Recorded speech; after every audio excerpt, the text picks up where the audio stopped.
Education with Shantanu চ্যানেলে তোমাদের সকলকে স্বাগত জানাই। আজকে আমার আলোচনার বিষয় যুবসাথী প্রকল্পে অনেকে কিন্তু ফর্ম ইতিমধ্যে জমা দিয়ে দিয়েছো। তো তোমরা যদি এই ভুলগুলো করে থাকো তাহলে কিন্তু বাদ যেতে চলেছে তোমাদের জমা দেওয়া ফর্মটি, অর্থাৎ তাহলে কিন্তু তোমরা পাচ্ছ না আর মাসে 1500 টাকা করে। তো দেখে নাও এই ভুলগুলো তোমরা করেছো কিনা। পশ্চিমবঙ্গ সরকারের যুবসাথী বা যুবশ্রী প্রকল্পের সুবিধা পাওয়ার জন্য হাজার হাজার আবেদন জমা পড়েছে অনলাইন এবং অফলাইনে। উভয় মাধ্যমে এই ফর্ম জমা দেওয়ার সুযোগ থাকলেও অনলাইন ফর্মে ফিল আপের ক্ষেত্রে ছোটোখাটো ভুলের কারণে বহু আবেদন বাতিল হয়ে যাওয়ার কিন্তু আশঙ্কা তৈরি হয়েছে। দুয়ারে সরকার ক্যাম্প বা ভিডিও অফিসে ফর্ম জমা দেওয়ার আগে বেশ কিছু কারিগরি ও তথ্যগত বিষয় সম্পর্কে স্বচ্ছ ধারণা থাকা অত্যন্ত জরুরি। আবেদনপত্রটি নির্ভুলভাবে পূরণ করতে হবে এবং বাতিল হওয়া এড়াতে কোন কোন বিশেষ নজর তোমরা দেবে সেটা কিন্তু জানাবো আজকের ভিডিওতে। যারা চ্যানেল নতুন হয়েছে তারা কিন্তু চ্যানেলটিকে অবশ্যই সাবস্ক্রাইব করে দেবে।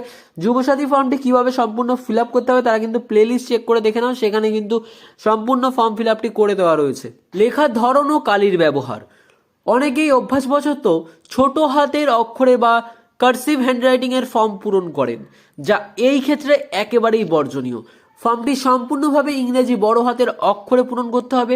এর প্রধান কারণ হলো যখন ডেটা এন্ট্রি অপারেটররা আপনার তথ্য কম্পিউটারে তুলবেন তখন হাতের লেখা বুঝতে অসুবিধা হলে ভুল তথ্য ইনপুট হতে পারে অথবা ফর্মটি কিন্তু রিজেক্ট হতে পারে। এছাড়া ফর্ম পূরণের জন্য শুধুমাত্র নীল বা কালো কালির বল পেন ব্যবহার করার পরামর্শ কিন্তু দেওয়া হয়েছে। ছবি এবং স্বাক্ষরের বিভ্রান্ত দূরীকরণ। ফর্মের নির্দিষ্ট জায়গায় পাসপোর্ট সাইজের ছবি তো লাগাবেনই, কিন্তু সই করার সময় সতর্ক থাকতে হবে। নির্দেশিকা অনুযায়ী স্বাক্ষরটি করতে হবে ছবির ঠিক উপরের সাদা অংশে। কেউ কিন্তু ছবির মধ্যে দিয়ে সই করলে হবে না।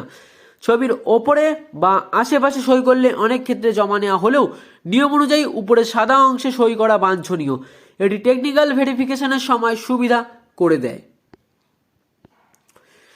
যুবসাথী ফর্মে এই 5টি কিন্তু ভুল এড়িয়ে চলতে হবে, নাহলে কিন্তু ঢুকবে না অ্যাকাউন্টে টাকা। তথ্য প্রমাণ ও বয়স। আবেদনপত্রে নাম, বাবার নাম ও জন্ম তারিখ লেখার সময় একমাত্র মাধ্যমিকের অ্যাডমিট কার্ড বা সার্টিফিকেট অনুসরণ করতে হবে। বিবাহিত মহিলারা অনেক সময় স্বামীর পদবি ব্যবহার করেন, কিন্তু যদি সার্টিফিকেটে বাবার পদবি থাকে তবে সেটিই লিখতে হবে। তথ্যের অমিল হলে ভেরিফিকেশনে কিন্তু সমস্যা হতে পারে। বয়সের হিসাব।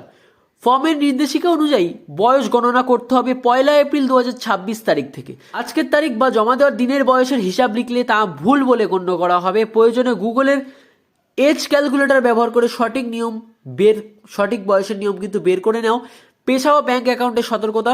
অনেকের মনে প্রশ্ন থাকে কারেন্ট প্রফেশন বা বর্তমান পেশার ঘরে কি লিখবেন। 35 থেকে 40 বছর বয়সী বিবাহিত পুরুষরা অনেকেই নিজেদের শুধু বেকার হিসেবেই দেখাচ্ছেন, তবে তা অনেক সময় দৃষ্টিকটু লাগতে পারে বা স্কিমের অগ্রাধিকারের ক্ষেত্রে প্রশ্ন তুলতে পারে।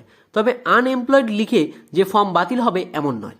এছাড়া ব্যাংক অ্যাকাউন্টের নাম, ব্রাঞ্চ এবং নম্বর অত্যন্ত স্পষ্ট হাতের লেখায় পূরণ করতে হবে। হাতের লেখা অস্পষ্ট হলে ভুল অ্যাকাউন্টে টাকা ঢোকার বা ট্রানজ্যাকশন ফেল হওয়ার কিন্তু সম্ভাবনা থাকে। অন্যান্য সরকারি প্রকল্পের ঘোষণা। আপনি যদি লক্ষ্মীর ভাণ্ডার, কৃষক বন্ধু বা অন্য কোনো সরকারি ভাতা পান তবে তা কিন্তু গোপন করবেন না। ফর্মে এই তথ্য দেওয়ার নির্দিষ্ট জায়গা রয়েছে। তথ্য গোপন করলে ভবিষ্যতে ক্রস ভেরিফিকেশনের সময় আপনার আবেদনটি বাতিল তো হবেই, এমনকি আইনি জটিলতাও তৈরি হতে পারে। শেষে ঘোষণাপত্রে সই করে এবং অ্যাকনোলেজমেন্ট রিসিপ্টটি বুঝে নিয়ে তবে কিন্তু কাউন্টার ছাড়ুন।